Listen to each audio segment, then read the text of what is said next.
ఈ కథ రాసినవారు Shivashankar, new network channel. Page 1.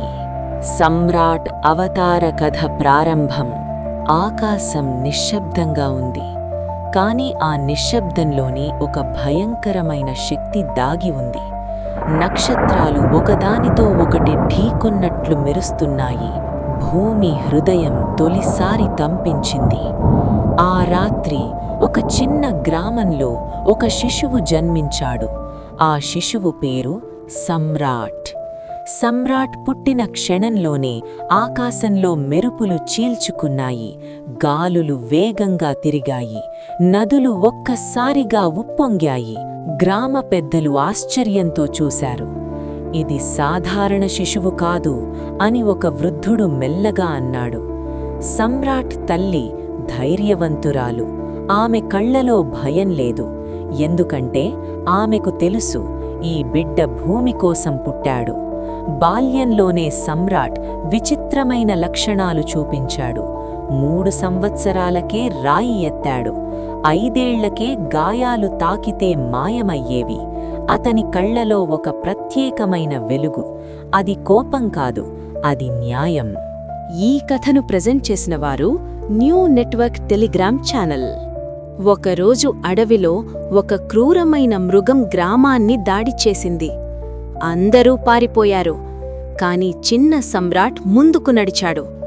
అతని చేతులు కంపించలేదు, అతని గుండె వెనక్కి తగ్గలేదు. ఆ క్షణంలోనే అతని శరీరంలో నిద్రిస్తున్న శక్తి మేల్కొంది. భూమి కంపించింది, ఆ మృగం వెనక్కి తగ్గింది. అందరూ మౌనంగా నిలబడ్డారు. ఈ బిడ్డ ఒకరోజు మన గ్రామానికే కాదు, ఈ లోకానికే రక్షకుడవుతాడు. ఆ మాటలు భవిష్యత్తుకు విత్తనాలు వేశాయి. కాని ఇది కేవలం ఆరంభం మాత్రమే. ఈ కథను ప్రెజెంట్ చేసినవారు new network Telegram channel. Samrat చిన్నవాడైనా అతని చుట్టూ ఉన్న ప్రపంచం అతన్ని చిన్నవాడిగా చూడలేదు. గ్రామంలోని గాలి అతన్ని గుర్తించినట్లుగా అతని చుట్టూ తిరుగుతూ ఉండేది. వాన అతని తలపై పడితే తాకకుండా జారిపోయేది. ఎండ మందుతున్నా అతని చర్మం వేడెక్కేది కాదు. ఇది యాదృచ్ఛికం కాదు, ఇది విధి సంకేతం. ఒక రాత్రి ఆకాశం నలుపుగా మారింది. నక్షత్రాలు కనుమరుగయ్యాయి. చంద్రుడు కూడా భయంతో ముసుగు వేసుకున్నట్టు కనిపించాడు. సమ్రాట్ ఆ రాత్రి తొలిసారి ఒక విచిత్రమైన స్వప్నం చూశాడు. ఆ స్వప్నంలో అతను ఒంటరిగా ఒక అంతులేని శూన్యంలో నిలబడ్డాడు. చుట్టూ లోకాలు తిరుగుతున్నాయి.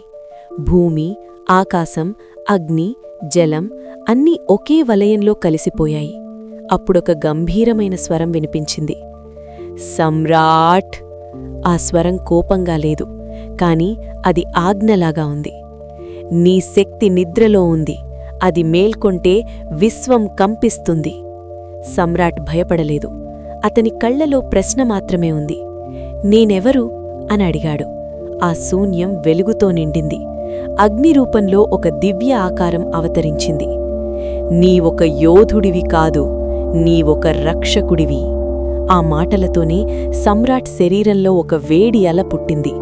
అది అగ్ని కాదు, అది ధర్మం. అతను మెల్లగా కళ్ళు తెరిచాడు. వెలుపల గ్రామం గందరగోళంలో ఉంది. అడవిలో నుండి ఒక భయంకరమైన అసుర ఛాయ గ్రామం వైపు కదులుతోంది. గ్రామస్తులు అరుస్తున్నారు, పిల్లలు ఏడుస్తున్నారు, యోధులు కూడా వెనక్కి తగ్గుతున్నారు. అప్పుడు సమ్రాట్ ముందుకు వచ్చాడు. ఈ కథను ప్రెజెంట్ చేసినవారు న్యూ నెట్వర్క్ టెలిగ్రామ్ ఛానల్. అతని వయసు ఇంకా 10 సంవత్సరాలే, కాని అతని నడకలో రాజసమ్ముంది. కళ్లలో భయం లేదు, హృదయంలో సందేహం లేదు. ఆ అసురం గర్జించింది. భూమి చీలిపోయింది. సమ్రాట్ తన పాదాన్ని ముందుకు వేసిన క్షణంలో భూమి అతని అడుగును అంగీకరించినట్టు కంపించింది. అతను చేతిని పైకెత్తాడు. అది సాధారణ చేయి కాదు, అది శక్తిని ఆజ్ఞాపించే సంకేతం. గాలి వేగంగా తిరిగింది. దుమ్ము అసురం కళ్లను మూసింది. ఒక్క క్షణం అసురం వెనక్కి పడిపోయింది. అందరూ ఆశ్చర్యపోయారు. ఇది యుద్ధం కాదు, ఇది హెచ్చరిక.